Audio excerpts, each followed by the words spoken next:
تو عورت کی خوبی، عورت کا حسن اور اللہ کی نگاہ میں عورت کا مقام کب ہے؟ جب وہ شوہر کی فرما بردار ہو اور جینون جگہوں پر اور جینون احکامات میں اس کی مخالفت نہ کرنے والی ہو۔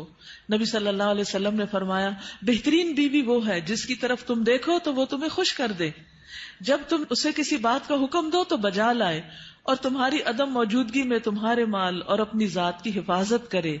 تو ہمیں ایسی بہترین عورت بن کے دکھانا ہے۔ رسول اللہ صلی اللہ علیہ وسلم نے فرمایا، اللہ تعالیٰ اس عورت کی طرف نظر رحمت سے نہیں دیکھتا جو خاوند کی شکر گزاری نہیں کرتی، حالانکہ وہ اس سے بے نیاز نہیں ہو سکتی، اس کے بغیر رہ بھی نہیں سکتی، لیکن جب وہ ہوتا ہے تو اس سے وہ صرف لڑائی کرتی رہتی اور گلے شکوے کرتی رہتی، کمپلینٹس، ہر چیز میں کمپلینٹس۔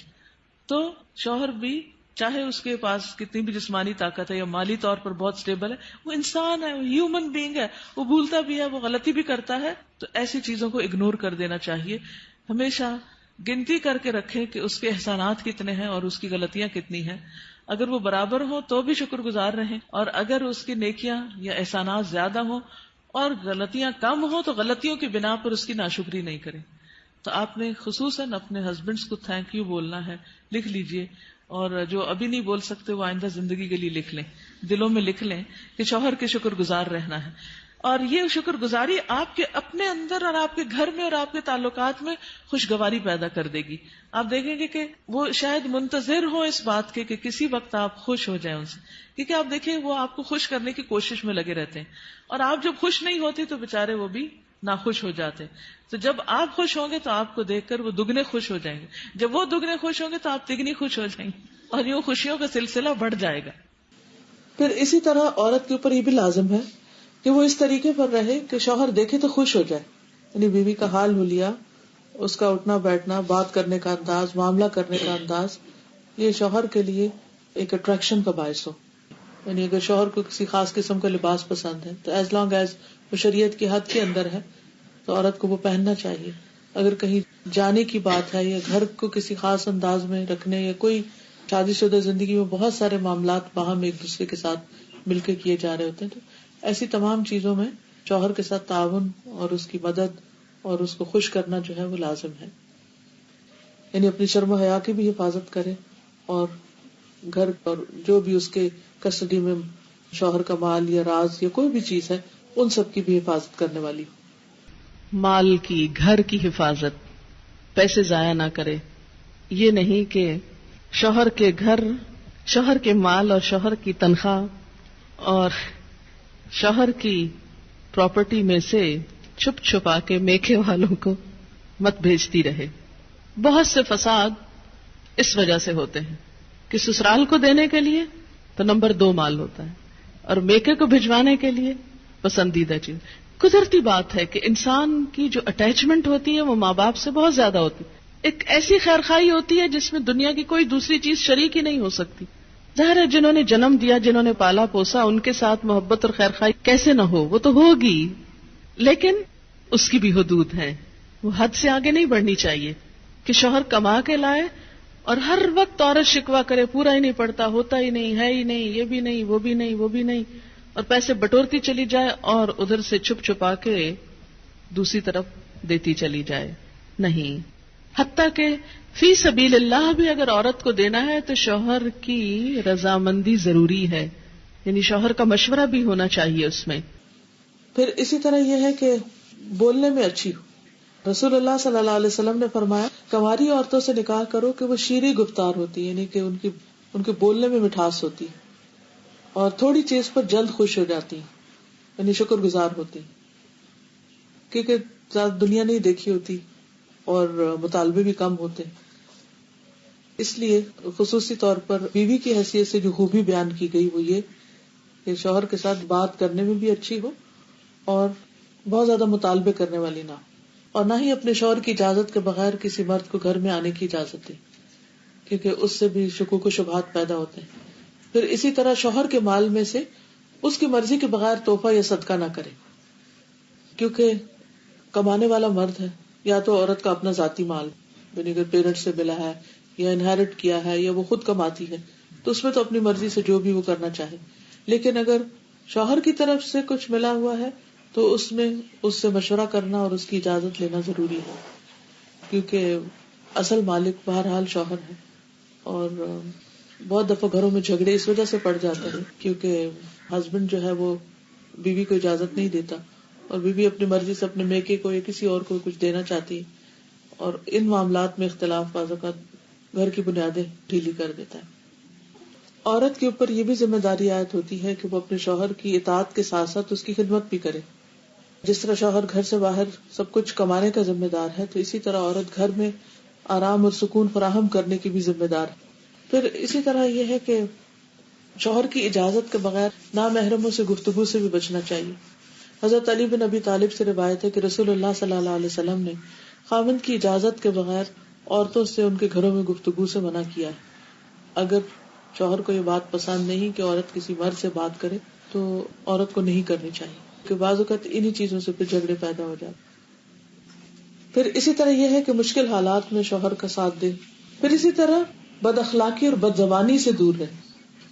اب یہ جو بد زبانی ہے یہ عام طور پر بہت سے کام خراب کرتی ہے. انسان کی زبان ہی ہوتی ہے جو اس کو عزت دیتی ہے، اور زبان ہی ہوتی ہے جو اس کو ذلیل کر دیتی ہے. اگر ایک زبان انسان کنٹرول کر لے تو اللہ تعالیٰ اور بندوں دونوں کے سامنے انسان سرخرو ہو جاتا ہے. تو اس لیے انسان سوچ سمجھ کر بات کرے. پھر اسی طرح یہ ہے کہ بد دعائیں نہیں دینی چاہیے، نہ اپنے آپ کو، نہ بچوں کو، نہ شوہر کو، اور نہ کسی اور کو. کیونکہ اگر کوئی دوسرا بد دعا کا مستحق نہ ہوا تو وہ بد دعا واپس پلٹے گی، جس نے دی ہے اسی کو آ کے لگے گی. رسول اللہ صلی اللہ علیہ وسلم نے فرمایا بد دعا نہ دیا کرو، نہ اپنے اوپر، نہ اپنی اولاد پر، نہ خادموں پر، نہ مالوں پر. کہیں ایسا نہ ہو کہ وہ قبولیت کی گھڑی ہو کہ جس میں اللہ تعالیٰ سے مانگا جائے تو وہ دعا قبول ہو جائے اور پھر انسان خود ہی پچھتائے. لیکن ریلیشن شپ کے اندر کچھ چیزیں ایسی ہیں جن کا خیال رکھنا بہت ضروری ہے، اور ان چیزوں کو ضرور ذہن میں رکھنا چاہیے جو تعلقات کی خرابی کا باعث بنتے ہیں. ٹھیک ہے، کچھ چیزیں تو وقتی طور پہ انسان کی طبیعت مزاج کا حصہ ہوتی ہیں، کچھ بچپن کی دو مختلف گھرانوں سے اٹھان ہوتی ہے، اور پھر مرد اور عورت کا جو بایولوجیکل ڈفرنس ہے وہ بھی بیچ میں بہت اہم رول ادا کرتا ہے. لیکن ان سب چیزوں کے ساتھ ساتھ کچھ فیکٹرز کو سامنے رکھنا چاہیے. اس میں جو چیز عموماً خرابی کا باعث بنتی ہے وہ بدگمانی ہے. جب کسی پہ شک ہونے لگتا ہے تو وہ شک انسان کو ختم کر دیتا ہے، انسان کا چین لوٹ لیتا ہے. ہسبینڈ وائف کے درمیان محبت کو قائم رکھنے والی چیز اعتماد ہے. جب تک ایک دوسرے پر اعتماد اچھا ہوتا ہے تو خواہ ایک دوسرے سے دور بھی ہوں تو کچھ مشکل نہیں ہوتی، دونوں اپنی اپنی جگہ سیٹسفائیڈ ہوتے. لیکن قریب رہ کے بھی اگر بد اعتمادی کی فضا آ جائے، شک آ جائے تو خوشیاں ختم ہو جاتی ہیں. اس لیے حد الوسع یہ کوشش کرنی چاہیے کہ ان کاموں سے بچا جائے جو ایک دوسرے کو پسند نہیں. جو چیزیں ہسبینڈ کو پسند نہیں، بیوی کو ان سے بچنا چاہیے. اسی طرح بد اعتمادی، اعتماد کے ساتھ ساتھ تنگ نظری سے بچنا چاہیے، نیرو مائنڈڈ نہیں ہونا چاہیے، اور ایک دوسرے کے ساتھ ایک دوسرے کی چھوٹی چھوٹی بات کو مائنڈ نہیں کر لینا چاہیے. کیونکہ بعض اوقات جب شادی ہوتی ہے تو دونوں میں سے کسی ایک کی یا دونوں طرف کی ایک پوزیسو ایٹیٹیوڈ جو ہوتا ہے کہ بس دوسرے شخص کا سب کچھ ہی میرا ہے. اور جب ہم دوسرے سے محبت کرتے ہیں یا محبت کا اظہار کرتے ہیں تو پھر ہم کیا چاہتے ہیں کہ یہ شخص بس اب کسی اور کی طرف توجہ نہ کرے. اگر شوہر ہے تو اگر وہ ماں سے بھی بات کرے گا تو بیوی کو کھلنے لگتا ہے کہ ماں کا سر ماتھا کیوں چوم رہا ہے. اگر بہن بھائیوں سے بھی بات کرتا ہے تو وہ بھی بعض اوقات برا لگنے لگتا ہے. یہ تنگ نظری نہیں ہونی چاہیے، دل کھلا ہونا چاہیے. جو محبت میں آپ کا حصہ ہے وہ آپ کا ہے، بیوی کی جگہ اور کوئی نہیں ہو سکتا. لیکن یہ بھی یاد رکھیے کہ جس ماں نے تکلیف اٹھا کے جنم دیا ہے اور سالوں سال دعائیں مانگ مانگ کے اس کو پالا ہے اور بڑا کیا ہے اور اس منزل تک پہنچایا ہے کہ جب وہ کامیابی کے ایک اعلیٰ منزل کو پہنچا تو اب آپ کے ساتھ اس کا ریلیشن شپ ہو رہا ہے، تو جس نے یہ ساری منزلیں طے کی ہیں اس کا حق اپنی جگہ ہے. اس حق کو کبھی فراموش نہیں کرنا چاہیے، بلکہ شوہر کی مدد کرنی چاہیے کہ وہ اپنی ماں کا خیال رکھ سکے اور اس کا ساتھ دینا چاہیے. اگر وہ کسی قسم کی کمی کوتاہی کر رہا ہے تو ایک اچھی بیوی کی خوبی یہ ہے کہ وہ اس کو توجہ دلائے کہ تمہاری ماں تمہارا انتظار کر رہی ہے. پھر کچھ اور چیزیں ہیں کہ جن کی وجہ سے تعلقات اچھے نہیں ہوتے، اور وہ ہیں ڈس فنکشنل کمیونیکیشن، اچھی کمیونیکیشن کا نہ ہونا. کامیاب شادی کے لیے ہسبینڈ وائف کی کمیونیکیشن کا اچھا ہونا بہت ضروری ہے. اور اگر ابھی تک ہم نے کمیونیکیشن کے گر یا سکلز نہیں سیکھے تو ہم میں سے ہر ایک کو سیکھنے چاہیے. کچھ انسان کے دل کی ضروریات ہوتی، یہاں ایمان ہونا چاہیے، اسپرچولیٹی ہونی چاہیے.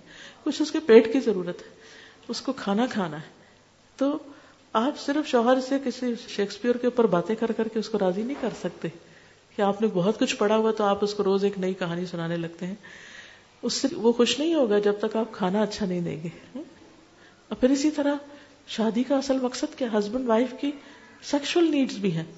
اب اگر آپ کھانا بھی اچھا پکا رہے ہیں اور آپ باتیں بھی بہت اچھے کر رہے ہیں اور بڑے اسپرچل بھی ہیں، بڑے ایمان ہے آپ کے اندر، لیکن ہسبینڈ اگر آپ کو بلاتا ہے تو آپ موڈ آف کر لیتے ہیں اور اس کی ضرورت پوری نہیں کرتے، یا اس کے ساتھ محبت سے پیش نہیں آتے، یا اپنی محبت شو نہیں کرتے، تو بھی غلط بات ہے، ریلیجسلی بھی غلط بات ہے. تو یہ چیز بھی بعض اوقات جھگڑوں اور فساد کا باعث بنتی. ٹھیک ہے، انسان کے موڈ اپ اینڈ ڈاؤن ہوتا ہے، کبھی دل نہیں بھی چاہتا، لیکن اس وقت انسان یہی سوچے کہ اگر میرے اندر کسی چیز کی طلب ہو اور کوئی اور مجھے پریونٹ کر دے اس سے، تو پھر میرا کیا ہوگا؟ تو اس وقت مجھے اگر نہیں بھی ضرورت اور ہسبینڈ کی ایک ضرورت ہے تو دونوں کے درمیان جب ہی نبھے گی نا جب ایک دوسرے کی ضروریات کا خیال رکھیں گے. تو جب انسان کبھی اپنے من کو مار کے دوسرے کو خوش کر دیتا تو اللہ تعالیٰ اس کے عوض اس کو اس سے بڑی خوشی عطا کرتا ہے. ان چیزوں کا خیال رکھنا ضروری ہے. پھر اسی طرح یہ ہے کہ بے تکلف ہوں لیکن شاؤٹ نہیں کریں ایک دوسرے پر. احترام اپنی جگہ قائم رہے، کیونکہ چیخ چلا کے بات کرنا، دور سے شاؤٹ کرنا، اس سے بھی ایک دوسرے کے لیے بعض اوقات دل جو ہے وہ ایک دوسرے سے تنگ ہونے لگتے ہیں. پھر ایکیوزنگ بیہیویئر نہ ہو کہ ہر چیز میں آپ تو ہم کو ٹائم ہی نہیں دیتے اور آپ تو بہت ہی مصروف رہتے ہیں اور آپ تو ایسا ہے اور ویسا ہے. جب آپ ایکیوزنگ ٹون میں ہر وقت بات کرتے ہیں تو دوسرا بیزار ہونے لگتا ہے. اچھا میں نے اتنی دفعہ فون کیا آپ نے اٹھایا ہی نہیں، اور میں نے یہ چیز لانے کو کہی اور آپ لائے نہیں، اور آپ کو تو کبھی یاد ہی نہیں رہتا، اور آپ کے لیے تو بچے کوئی اہمیت ہی نہیں رکھتے، اور آپ کے لیے تو گھر کچھ ہے ہی نہیں، وغیرہ وغیرہ. اس طرح کی جو ایکیوز کرنے والی باتیں ہیں، اعتراض کی اور ہر وقت کمپلینٹس، ٹھیک ہے ان کا بھی زندگی میں ایک پارٹ ہوتا ہے، ہونی چاہیے کبھی، میں نہیں کہتی کہ وہ نہیں ہونی چاہیے، لیکن بس تھوڑا حصہ. اگر آپ ایک گراف بنائیں نا تو اس میں اس کا ایک چھوٹا حصہ ہونا چاہیے اور دوسرے کو انڈرسٹینڈ کرنے کا ایک بڑا حصہ ہونا چاہیے. کیونکہ اس سے جب صرف ایک دوسرے کو بلیم کرنے والا ایٹیٹیوڈ ہوتا ہے تو ایک دوسرے سے بیزاری پیدا ہو جاتی ہے. پھر اسی طرح یہ ہے کہ زبان درازی، گالی گلوچ، بدتمیزی، بد اخلاقی، یہ دلوں کو اس طرح پھاڑ دیتے ہیں کہ پھر جوڑنے مشکل ہو جاتے ہیں. اور پھر انسان ایک دفعہ یہ کر لیتا ہے لیکن اس کے بعد اتنا اس کا جیسے ہڈی ایک ٹوٹ جاتی ہے نا تو پھر اس کے درست ہونے میں بڑا ٹائم لگتا ہے. ایسے جب دلوں کو توڑ دیتے ہیں نا ہم تھوڑا سا غصہ ظاہر کر کے تو پھر ان کو درست ہونے میں ایک ٹائم لگتا ہے. اور پھر ہم بعض اوقات 1 منٹ میں توڑتے ہیں، اگلے منٹ میں کہتے ہیں سوری، اور اگلے منٹ میں چاہتے ہیں اب دوسرا شخص بالکل ٹھیک ہو جائے. نہیں، اس کو ٹائم دیں اب حتیٰ کہ وہ اس کی مرہم پٹی ہو چکی. پھر اسی طرح یہ ہے کہ باہر سے اکسانے والے بھی بعض اوقات تعلقات کو خراب کر دیتے ہیں. ہسبینڈ وائف کے درمیان اچھے بھلے تعلقات ہوتے ہیں لیکن کوئی رشتہ دار، کوئی دوست، کوئی ادھر ادھر کے لوگ وہ آ کے ایسی باتیں کرتے ہیں کہ جس کی وجہ سے ایک محبت بھرا رشتہ جو ہے اس کے اندر رکھنے پڑنے لگتے ہیں. اس بارے میں نبی صلی اللہ علیہ وسلم نے بہت سختی سے فرمایا کہ جس نے شوہر کے خلاف اس کی بیوی کو بدظن کیا، یعنی شوہر کے خلاف اس کی بیوی کے دل میں کوئی ایسی چیز ڈال دی، وہ ہم میں سے نہیں. پھر بات یہ ہو رہی تھی کہ دوسروں کی انٹرفیئرنس ہسبینڈ وائف کے بیچ میں، یہ صرف ساس کی لڑکی کی ساس کی طرف سے نہیں ہوتی، بعض اوقات لڑکے کی ساس کی طرف سے بھی ہوتی. ہم مائیں بعض اوقات بیٹیوں کا پیچھا کیے رکھتی ہیں اور چھوٹی چھوٹی بات میں ہم انٹرفیئر کرتے ہیں.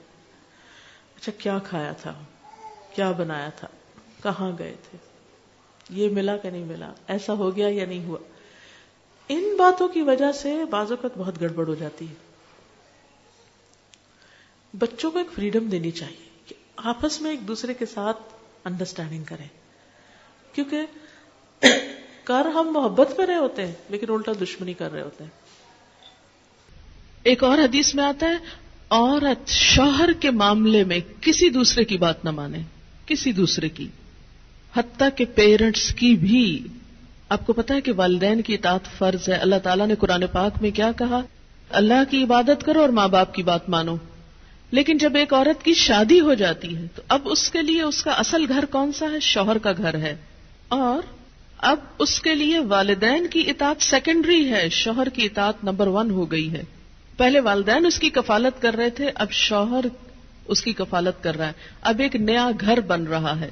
اس کے ڈسپلن میں کیا ہے کہ بیوی شوہر کی بات مانے، نہ کہ میکے کی ڈکٹیشن لیتی رہے روز ٹیلی فون پر. ایک دفعہ عورت ہو کے آتی ہے میکے سے تو موڈ بدلا ہوا ہوتا ہے.